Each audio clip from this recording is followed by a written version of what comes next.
Hello friends, welcome back to the video. चलिए आज के इस वीडियो में हम डिस्कस करने वाले कल मार्केट किस तरीके से प्लान कर सकते हैं ट्रेड करने के लिए। इस वीडियो में हम देखने वाले दो इंट्राडे स्टॉक निफ्टी और बैंक निफ्टी के एनालिसिस को, जिसके भी आप पे कल हम अपने ट्रेड को प्लान कर सकते हैं। चलिए, अगर लास्ट एनालिसिस वीडियो को देखा होगा आपने तो डेफिनेटली बहुत ही अच्छे प्रॉफिट्स आपने बुक किए होंगे। आगे बढ़ते हैं और बात करते हैं कल के लिए। आगे बढ़ने से पहले अगर आप हमारे चैनल पर नए हैं तो चैनल को सब्सक्राइब करें और वीडियो को लाइक करें। आगे बढ़ते हैं और चार्ट करते हैं बैंक निफ्टी से। अगर हम बैंक निफ्टी के आवरली चार्ट को देखेंगे तो यहाँ आपको दिखाई देगा कि ये एक ट्रेंड लाइन था जो बजट डे से ही इसको रेस्पेक्ट कर रहा था। यहाँ सपोर्ट लिया, यहाँ सपोर्ट लिया, फिर यहाँ भी सपोर्ट, यहाँ भी सपोर्ट। आज फाइनली उसको ब्रेक किया और ब्रेक करने के बाद एक बहुत ही अच्छा शार्प डाउनफॉल देखने को मिला है। अब यहाँ से दो कंडीशन मैं आपको बताता हूँ। दो कंडीशन हो सकता है। एक कंडीशन, अगर ये इस लेवल को ब्रेक करता है तो उस केस में हम इसके नीचे निकलता है तो शॉर्ट कर सकते हैं। लेकिन अगर देखें तो ये बहुत ही शार्प फॉल हो चुका है, ऑलमोस्ट थाउजेंड पॉइंट का, और कोई भी रिट्रेसमेंट नहीं है। तो थोड़ा सा रिट्रेसमेंट एक डेफिनेटली ड्यू है। अगर ये रिट्रेस करता है तो कहां तक रिट्रेस करेगा? ये जो ट्रेंड लाइन है जो अभी तक सपोर्ट की तरह एक्ट कर रहा था, अब ये क्या करेगा? जब यहां आएगा और यहां जब ये आता है तो डेफिनेटली ये एक रेजिस्टेंस की तरह एक्ट कर सकता है। हम सभी को पता होगा कि जो सपोर्ट होता है वो अगर ब्रेक हो जाए तो फिर वो रेजिस्टेंस की तरह एक्ट करता है। साथ में अगर आप देखेंगे तो यहाँ जो 40,000 का राउंड नंबर है वो भी एक साइकोलॉजिकल रेजिस्टेंस होगा। तो यहाँ भी एक बहुत अच्छा अपॉर्चुनिटी हो सकता है। 40,000 के आसपास आता है। 40,000 मतलब एग्जैक्टली 40,000 ही नहीं, 39,900 से लेके 40,000 की ट्रेजेक्टरी में कहीं भी आके आपको रिजेक्शन दिखता है और कोई भी बेरिश पैटर्न दिखाई देता है तो उस केस में हम यहाँ पे भी शॉर्ट कर सकते हैं 70 से 80 पॉइंट का ऐसे लगा के, और मिनिमम 200 पॉइंट का तो हम टारगेट रख ही सकते हैं। अब सपोज ये थोड़ा बहुत रिट्रेस किया और हम यहाँ ये 40,000 ना आके कहीं नीचे से ही घूम जाता है और उसके बाद इसको ब्रेक करता है तो इसके नीचे भी शॉर्ट कर सकते हैं। अगर ये 39,500 के नीचे निकलता है, 500 नहीं, थोड़ा सा और आप सेफ हो जाइए, 39,450 के नीचे निकलता है तो उसके इसमें हम शॉर्ट करेंगे 70 से 80 पॉइंट का ऐसे लगा के, और स्ट्रेट अवे हम टारगेट बनाएंगे 39,250 की ट्रेजेक्टरी का, और वो निकल जाता है तो फिर 39,100 की ट्रेजेक्टरी का हम सेकंड टारगेट बना लेंगे सेलिंग साइड में। बैंक निफ्टी में बात करते हैं बाइंग।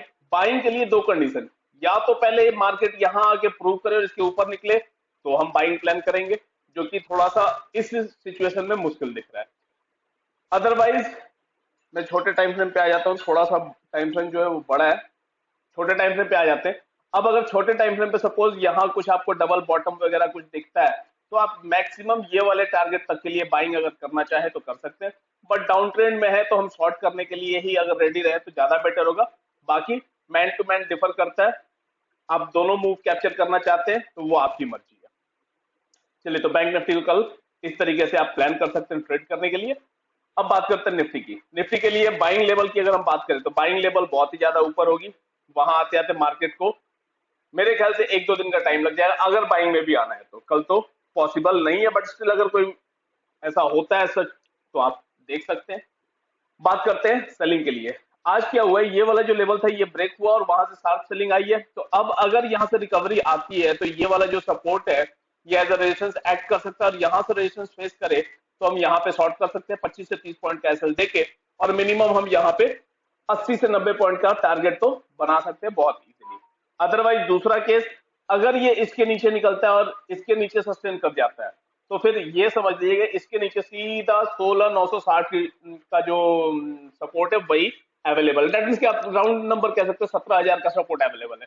तो एक बार 17,100 ब्रेक हो जाता है तो उस केस में 25 से 30 पॉइंट कैसल देकर 17,000 के टारगेट के लिए आप आराम से प्लान कर सकते हैं निफ्टी में कल के ट्रेडिंग सेशन में। तो इस तरीके से आप निफ्टी और बैंक निफ्टी को कल के लिए प्लान कर सकते हैं। अब बात करते हैं इंट्राडे स्टॉक। पहला इंट्राडे स्टॉक जो मैं कल के लिए सिलेक्ट किया वो है अपोलो हॉस्पिटल। अगर अपोलो हॉस्पिटल को आप देखेंगे तो ये इस ट्रेंड लाइन को फॉलो करते हुए कंटिन्यू रेजिस्ट कर रहा था। यहाँ पे अगर आप देखें, यहाँ रेजिस्टेंस मिला, यहाँ रेजिस्टेंस मिला, यहाँ रेजिस्टेंस मिला, नीचे से देखें तो ये इस ट्रेंड लाइन पे इसे कंटिन्यूअसली सपोर्ट मिल रहा है। और साथ में अगर हम देखें तो ये एक इसका स्ट्रॉन्ग अब रेजिस्टेंस वाला एरिया होने वाला है। पहले ये सपोर्ट था और अब ये यहाँ पे आके रेजिस्ट कर सकता है। तो यहाँ पे बाइंग के लिए मैं आपको अभी लेवल बता देता हूँ, बट सेलिंग के लिए दो कंडीशन हो सकती है। सेलिंग के लिए क्या हो सकता है कि अगर ये यहाँ पे आता है और यहाँ पे रेजिस्ट करता है तो आप यहाँ पे शॉर्ट कर सकते हैं। अदरवाइज ये वाला ट्रेंड लाइन जब ब्रेक हो तो उस केस में भी आप शॉर्ट कर सकते हैं। जहां भी शॉर्ट करें 15-20 पॉइंट का एसएल देकर मिनिमम 1:2 का टारगेट आप प्लान कर सकते हैं। 1:1 मिल जाए तो उसके बाद ऑन कॉस्ट आ जाइए और 1:2 के लिए आप ट्रेलिंग करते रहे। बात करते हैं बाइंग। बाइंग के लिए अगर हम देखें तो यहां से जब ये इसके ऊपर आ जाएगा तो एक तो ये वाला जो इसका रेजिस्टेंस एरिया है ये ब्रेक हो जाएगा, साथ में ये ट्रेंड लाइन ब्रेक हो जाएगा, और साथ में अगर आप देखें तो यहाँ पे आपको एक डबल बॉटम का कंफर्मेशन मिल जाएगा, जिसका कि नेकलाइन ये वाला एरिया है वो भी ब्रेक हो जाएगा। तो हम बाई कब करेंगे? जब ये 4370 के ऊपर निकलता है तो 4350 का एसएल देके 4395 और 4410 के टारगेट्स के लिए हम बाई करेंगे अपोलो हॉस्पिटल के लिए। सेलिंग के लिए एग्जैक्टली लेबल्स नहीं है, मैंने दो कंडीशन आपको बता दी है। अगर हॉरिजॉन्टल लाइन के पास आके और यहां से अगर रेजिस्ट करता है तो सेल करें, अदरवाइज ये वाला ट्रेंड लाइन ब्रेक हो जाए तब सेल करें।